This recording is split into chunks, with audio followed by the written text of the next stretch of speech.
అందరికీ నమస్తే. బాగున్నారు కదా? అందరూ బాగానే ఉంటారు. ఎందుకంటే పక్కోని జీవితంతో ఆడుకుంటున్న వాళ్ళు అందరూ మంచిగానే ఉంటారు. జాన్లిరి నవ్వుతే తప్పు, జాన్లిరి ఏడుస్తే తప్పు, జాన్లిరి ఒకరితో మాట్లాడితే తప్పు, జాన్లిరి కూసుంటే తప్పు, జాన్లిరి నిల్చుంటే తప్పు, జాన్లిరి నవ్వుతే ఓవర్ యాక్షన్. జాన్లిరి పద్ధతి ఉండదు, నేను నేర్చుకోవాలి. ఫోక్ ఇండస్ట్రీలో పద్ధతిగా చీర కట్టుకొని ఇప్పటి వరకు మెయింటైన్ చేసింది నేనే. ఫస్ట్ నాకు ఆన్ కెమెరా ఆఫ్ కెమెరా ఒకలా ఉండదు. నేను అందరితో నవ్వుతూ మంచిగా ఉంటాను, ఎంత పెద్దోళ్ళైనా ఎంత చిన్నోళ్ళైనా సరే. వేరే టాపిక్స్ లేవు, జాను లిరి టాపిక్.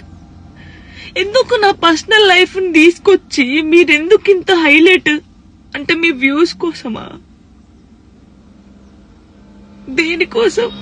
మాట్లాడితే జాన్లిరికి రెండో పెళ్లి, ఒక ఫోటో వేయడం, జాన్లిరికి రెండో పెళ్లి, జాన్లిరికి రెండో పెళ్లి. ఆడోళ్ళు మొగోళ్ళు న్యూస్ రిపోర్టర్స్ అంతా ఇంతేనా? ఒక ఆడపిల్లకి ఆడపిల్ల బాగా తెలుస్తుంది అనుకున్నా, మీరు కూడా ఇంతేనా? అసలు నా పర్సనల్ లైఫ్ ని ఎందుకు తీస్తున్నారు? మీకు అసలు జానులిరి తప్ప వేరే టాపిక్స్ లేవా? ఎవరో గుడికి వెళ్తే రేప్ చేసి చంపారట, ఆ అమ్మాయి గురించి మాట్లాడచ్చు కదా, ఆ ఎదవల గురించి మాట్లాడచ్చు కదా. చిన్న పిల్లని చంపేస్తున్నారు, వాళ్ళ గురించి మాట్లాడచ్చు కదా. ఎందుకు నా టాపిక్, నా పర్సనల్ లైఫ్? సరే, నా గురించి మాట్లాడినప్పుడు నా గురించి మంచి కూడా ఉంది కదా. 8 సంవత్సరాల నుంచి ఒక కొడుకుని పెంచుకుంటుంది, పద్ధతిగా ఉంటుంది. ఈ షోలో మన తెలంగాణ అమ్మాయి విన్ అయిందని చెప్పొచ్చు కదా, మంచి చెప్పొచ్చు కదా నా గురించి. ఎందుకు నా పర్సనల్ లైఫ్ ఇంత ఘోరంగా? ఇన్స్టాగ్రామ్ లో నా వీడియోస్, నా వాయిస్ కి గలీజ్ గలీజ్ వాయిస్ పెడుతున్నారు. నాకు కొడుకు, నా కొడుకు చూడడా? నువ్వు ఒక అమ్మ కొడుకే కదా. నీ అమ్మ వీడియో అలా పెట్టి గలీజ్ మాటలు పెడితే నీకెంత బాధ ఉంటుందో అంతకన్నా ఎక్కువ బాధ నాకుంది. ఫస్ట్ టైం అనిపిస్తుంది నాకు చచ్చిపోవాలని, ఇవన్నిటికీ దూరంగా ఉండాలని, ఎక్కడికైనా వెళ్ళి చచ్చిపోవాలనిపిస్తుంది నాకు. నిజంగా లేనట్టున్న లైఫ్ లేకపోతే దీనివల్ల నేను ఖచ్చితంగా చచ్చిపోను.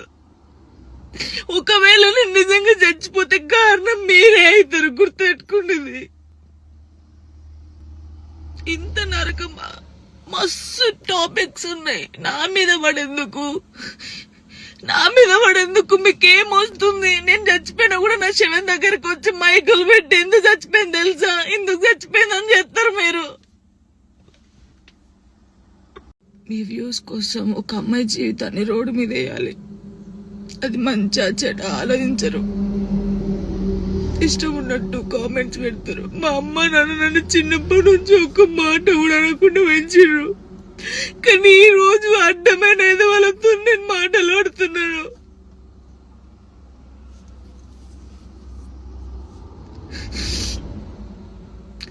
సూసైడ్ చేసుకొని చచ్చిపోతే నేను ఎందుకు చచ్చిపోతారు? ధైర్యంగా బతకాలని నేను చాలా మందికి చెప్పినా, కానీ వాళ్ళు చచ్చిపోయింది వాళ్ళ బాధల కోసం కాదు, మీరు చేసే రచ్చకే వాళ్ళు చచ్చిపోయారు తట్టుకోలేక. నాకు ఈ రోజు అనిపిస్తుంది నాకు ఓపిక నశించింది. నేను చూసి వీడియోలకి నా వాయిస్ కి గలీజ్ వాయిస్ పెట్టడం, మీ అమ్మ అని తీసుకొచ్చి మీ అమ్మ వాయిస్ కి గలీజ్ మాటలు పెడితే మీకు అప్పుడు అర్థమవుతుంది బాధ. నేను ఏ రోజు మాట్లాడలేదు, కానీ నాకు ఓపిక నశించింది. నాకు ఈ బాధ తట్టుకోలేకపోతున్నా, ఎవరు చెప్పుకోవాలి కూడా అర్థం కావట్లేదు నాకు. నా లైఫ్ మీద మీకు ఇంత ఇంట్రెస్ట్ ఎందుకు? మీ లైఫ్ మీద పెట్టుకోండి కదా. ఆ టైంలో మీ లైఫ్ మీద పెట్టుకుంటే బాగుంటది. ఒక అమ్మాయి జీవితంతో ఆడుకున్నాడు ఎందుకు? నా కొడుకుని మంచి చదువుకొని మంచి పొజిషన్లో చూడాలనుకున్నా, అది చూడలేనేమో నేను, నాకు అర్థమవుతుంది. నేను బద్దల్లే పోతా. ఇది మాట్లాడితే మీరు ఏదో ఆపేస్తారు, ఇది కాదు. ఓపిక నశించి నేను ఎప్పుడు దేనికి రియాక్ట్ కాలేదు. ఒక అన్నతో మాట్లాడే తప్పు, నా తమ్ముడని మాట్లాడితే తప్పు, ఎవరు పడితే వారికి లింకులు వేస్తారు.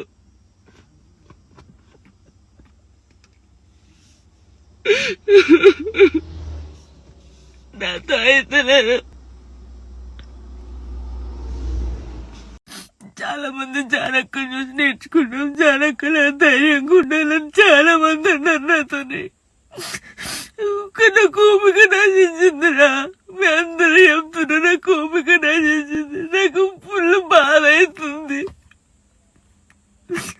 ఇంత నరకంలో నిజంగా చాలా మంది అమ్మాయిలు సూసైడ్ చేసుకుని చచ్చిపోతే ఎందుకు చచ్చిపోయారు, వీళ్ళకి ఏం మాయరోగం వచ్చిందని నేను అన్నా. కానీ ఆ బాధలు ఉన్నోళ్ళకే తెలుస్తుంది ఆ బాధ, అట్లెందుకు మైండ్కి వస్తుందని నాకు ఇప్పుడు అనిపిస్తుంది. అరే నిజమే కదా, బాధపడ్డోళ్ళకి బాధ తెలుస్తుంది. కానీ తప్పు ఈ న్యూస్ ఛానల్స్ కానీ ఇన్స్టాగ్రామ్ లో ఉన్నోళ్ళకి కానీ చాలా తప్పు. ఒక జీవితాన్ని, ఒక ప్రాణాన్ని మీరు ఆ ప్రాణం పోయినాక మీరు చేసేది ఏం లేదు, మీరు సంతోషపడతారు. కానీ ఒకరిని చంపి ఒకరిని బాధపడి మీరు బతకొద్దు, చాలా తప్పు. చాలా మంది జానక్కని చూసి నేర్చుకోవాలి, జానక్కలా ధైర్యంగా ఉండాలని చాలా మంది అంటారు. కానీ ఈ రోజు నా కోపిక నశించింది. నాతనైతే బాధ ఎవరు చెప్పుకోవాలో కూడా అర్థం కావట్లేదు నాకు.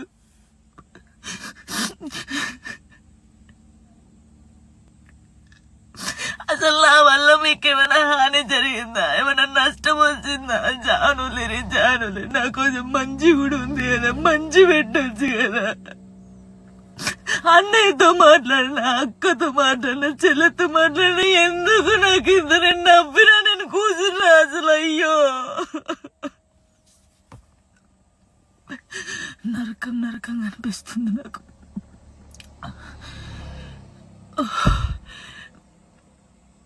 తప్పు, మీరు చేసేది చాలా తప్పు.